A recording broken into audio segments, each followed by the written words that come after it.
that a couple of Twitter accounts, Joe Blow and Comic Book Resources, I think, or comicbook.com, one of the two, have picked up on, and it is the fact that we may have a front runner for the new James Bond. Oh, snap. And I have to say, I can't believe I didn't think of this when people say, who do you want to become Bond? Who do you want to be Bond? And everybody's been tossing up, Idris Elba. Everybody's been talking up Tom Hardy. Everybody's been talking up all these people, Henry Cavill. And, some of those I was like, yes, more on. Some of them I was kind of like, not so much. But I can't believe I didn't think of Aaron Taylor-Johnson. Yo, yeah, ATJ, as his homeboys, including me, call him. Yeah, man, it's an interesting choice. I remember him, first time I saw him was Kick-Ass, and the next thing, he was Mr. You Didn't See That Coming. And then, after that, he's had kind of some varied roles. Like, I think you said best when you say he's a chameleon. Bullet Train, I didn't even realize that was him in Bullet Train until after the movie ended. He was fantastic. He was one of the few good spots of that lame-ass movie. So it wasn't, I never ended up watching it, but it's all right. It's mid. It's a mid movie. If you're shooting up some heroin on a Friday night and you need something to pop on Netflix, you go ahead and watch Bullet Train. I'm sure it'll be a great time. But for those of you that are looking for a great movie to watch, probably going to be a little bit lower on your list. Well, but somehow or another, it's like Pitt is on this second little. Almost like a coup de grace of like, he's like, this is my final stretch. It's what it feels like. It's his cultural appropriation stretch. He's just going to steal, Japanese properties and put himself in there. Well, is that what Babylon is? Because I saw the trailer for Babylon and that actually looks pretty cool. I have not seen the trailer. All I've seen is the footage of Tom Hardy as one of the, I'm sorry, not Tom Hardy, our first Spider-Man. Oh, Tobey Maguire. Tobey Maguire as one of the heavies, looking creepy as hell. Yeah, and in the trailer, he just goes, "What the?" And they cut to something else. Yeah. So listen, I'm a Brad Pitt stan. I'm a Brad Pitt fan. Screw Angelina Jolie for life. Yes, I agree with you. There's nothing wrong with getting drunk on a plane. I mean, come on, he smokes a lot of weed, but so does everybody else, and he's also said, and he's also stopped drinking since then, and he's also claimed that he was in a place in his life that he wasn't proud of. Yeah, it's called being married to Angelina Jolie. Hey, and we've all been in places where we're not proud of. Whether it be you're not proud of your wife or proud of what you did, we've all been there. And I think what I just said, I've had both of those. I'm not proud of my ex-wife, and I'm not proud of what I did. You and Brad Pitt are. I'm not gonna say anything bad about your ex-wife. Her and I got along fine, but do your thing. Just to go ahead and say, wearing a hot girl isn't always what it's cracked up to be, fellas. No, yeah, and also, Brad Pitt, you and I, we are the same. We look the same. I get the same type of attention you do. Yeah. So I can. First time I met Bobo, I was like, "Is that Brad Pitt?" It's what everybody thinks. I mean, sorry, it's a curse I've dealt with my entire life. But back to Heartthrobs, this guy, he's got, of course, yeah. No, Aaron's got the look, man. Yo, man, I was telling you earlier, this new rugged, manly look he's got going on with a beard and the whole Chad vibe thing he's got going on with the slick back hair. Yo, man, I can see him pulling off Bond. He would be the Bond that is most likely to get drunk in a pub and start a fist fight. Yes. And I think I'm okay with that Bond. I think the world needs that James Bond, Bobo. You know? I agree, man. I think that anytime we get new characters or new actors playing Bond, first and foremost, it's the question of what are they going to bring to the table that we haven't seen? Yeah. And all the Bonds, whether you like them or not, they all have done that. They have all brought something to the table that we haven't seen before. I'd say George Lazenby was the closest comparison to Connery.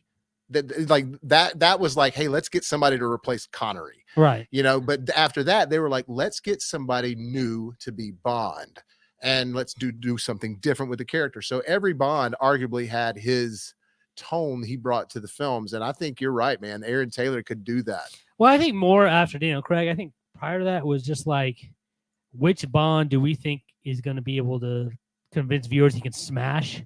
Mm-hmm. Which one of the Bonds? Which British actor can we get that's mad sexy that can look like he can bet a lot of ladies? That's what they mainly went for with a lot of their Bonds. Pierce Brosnan, and this one's going to be able to do that. Yeah, for sure. But Daniel Craig also bought. We didn't think he would bring this when he got cast, but with Casino Royale, he brought this kind of, kempt kind of, for lack of a better word, manliness. Like he just looked he had this vicious kind of vibe to him. Because that Bond was more in line with, from what I understand, the original iteration of Bond, where he's kind of a cold-blooded, ruthless guy. He's kind of a sociopath, which is probably what you need from a unhinged a little bit, unpredictable, not a good candidate for a marriage. Which no. This was the first one that you saw that where he cared about her, but then that was it. After Vesper, he's like, I'm not getting close anymore. And I'm talking about with Daniel Craig. So, I mean, look, Daniel Craig was the origin, and now obviously it was different. They weren't saying that this is the origin story to every Bond movie you've seen. They were just saying, let's tell an origin story and let's do it from Bond from the beginning. So essentially we see him before he's 007 and he finally says, I'm, and at the end he becomes it. And he's like, I'm James Bond. And that's where his true character starts for that franchise of the Craig. What is this going to be? Well, that's an interesting question I want to bring up, because a lot of the conversation around Bond prior to this had been centered around casting somebody that wasn't typical to cast, that wasn't white, that brought a little bit more flavor to something from England that didn't require them to go invade my country. And so, there have been talks of casting a woman. There have been talks of casting Idris Elba. There have been talks of casting brown people.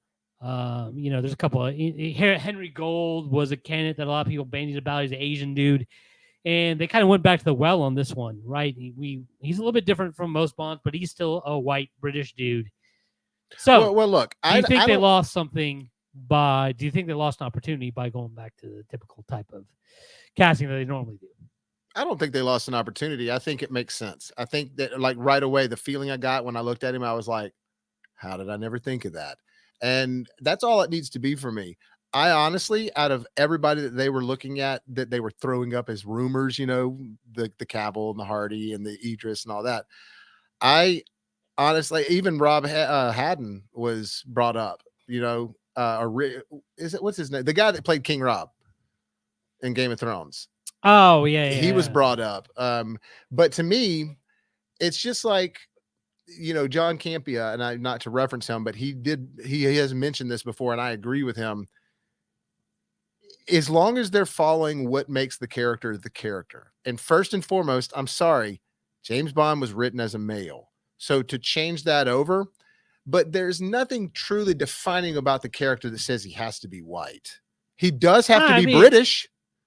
You know what I'm saying? I mean, I would say that the original Bond was very much written to be a white male, but I would also add that there's no rule saying 007 has to be a male. Right, which is fine. Lashana Lynch can be 007. She's just not Jamie Bond, Yeah, and I'm all about that too. Like, listen, I do want to see some diversity because I think I want to see different stories being told.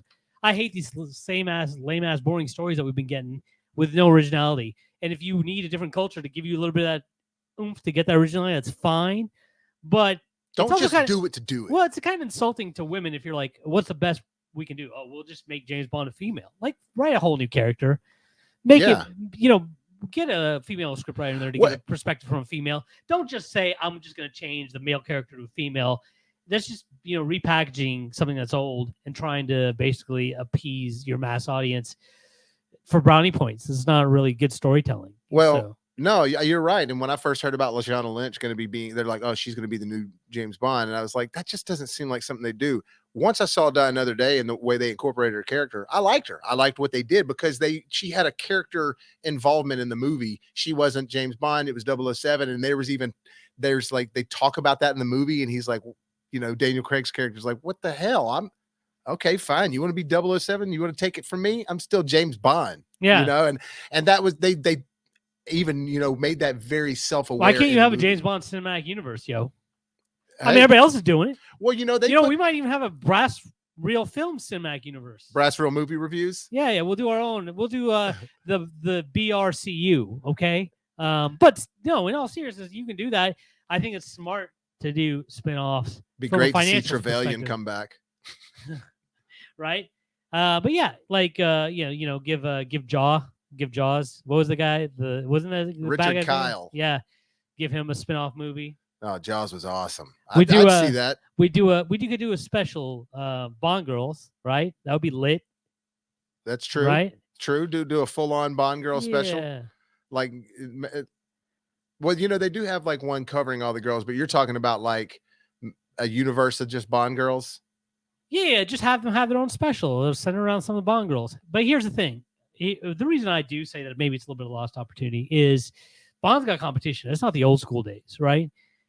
Who's the premier ass kicker in movies right now? It's not James Bond. Well, it's John Wick. John Wick, yes, thank you. Yeah, he's the guy that you go to watch, right? Well, but he's also a new character.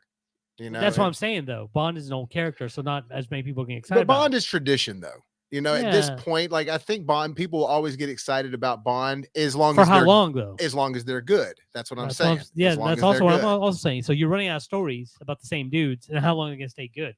That's where diversity can be a bonus. True. You know? No, you're right. And also, too, you know, what if they told a Bond story in a either future time or past time to where, because all Bond movies, 2099, all Bond movies we've ever watched are in the present day when we're going to see them. We've never seen the Bond movie take place in the past, or we've never seen a Bond movie take place in the future. So there could be something. That's your pitch, James Bond, but Hamlet. Yeah, it's just James Bond the whole movie. Yeah. Or no, that's a Macbeth. Sorry, Macbeth is just one character. Yeah. Well, hey, let's move on. Okay. But for just real quick, Aaron Taylor-Johnson, I think he's going to be great. I think it's a good choice. Is there a missed opportunity with not going with some more diversity? Sure. But I think I'll be satisfied with this. Yeah, I mean, especially if he teams up with Hit Girl. I think it'd be fire. That'd be right. It's actually Kick-Ass 3. Yeah. And then they incorporate the MCU for the multiverse, and like one of the universes is the Kick-Ass universe. Quicksilver knocks him out and says, "You didn't see that coming. You didn't see that coming. Yeah, what? You didn't see that coming."